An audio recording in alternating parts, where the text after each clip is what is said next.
get a quick take on it's really about the four-way 4-aught disc block going on the alternator.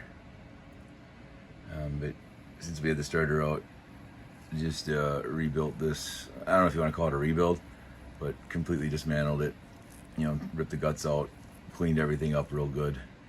Wow, smooth as ice, man. I mean, this thing is very nice now. If you've never taken one apart, they're really not that complicated. FYI, but if you're not mechanically inclined, do not do that. What comes from the factory is a 4 gauge, okay? This isn't exactly the end that went on here, but this is the actual wire, just the opposite end. The other end's been nipped, so obviously. So it's going to go from a 4 gauge to a 1-aught directly to the battery, which is how the factory had it set up too. So we got a flat washer, or wire, flat washer, serrated washer, lock washer, split washer, whatever you want to call it, followed by a nut. All copper, maximum contact, man. Maximum contact with the big flatties I got in there, man. I love those. These guys here. So yeah, that's what's there. So and a serrated, if you're not familiar. Sometimes I call them star washers. They just get a little bite, you know, keep things from loosening up. And then double whammy with the split lock washer. So yeah, this is going to be on the starter. Is 1-aught, okay, running right to the battery. And for the alternator, and here's just a reference point. This is 1-aught, okay. 4-aught.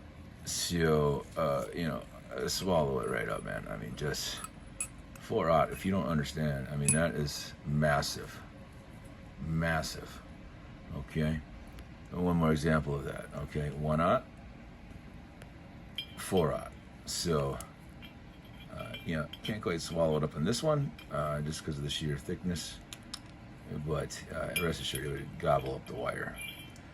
So the disc block, with those references in mind, okay, is 4-aught, okay, on a 1-aught disc block for the alternator. Okay, so massive, just massive. So you typically on your alternator, you've got this aluminum sleeve that threads on, okay, all the way. There should be like a plastic shroud on here, cover, whatever you want to call it, that's baking in the oven. I painted that to red, so just a reference of the red. And the cover's on, so that plastic cover will be red.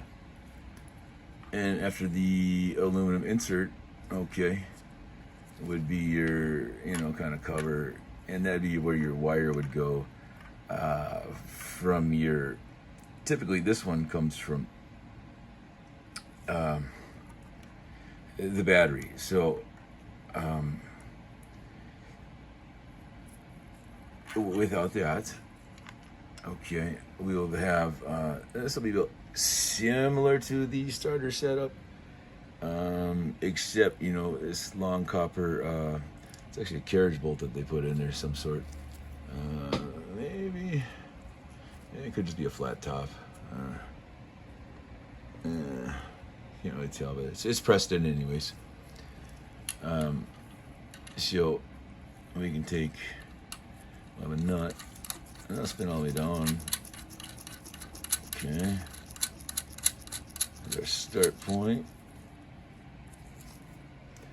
and then, you know, I'll have our big contact point, at which time, you know, we'll throw a 1-aught on there. Okay,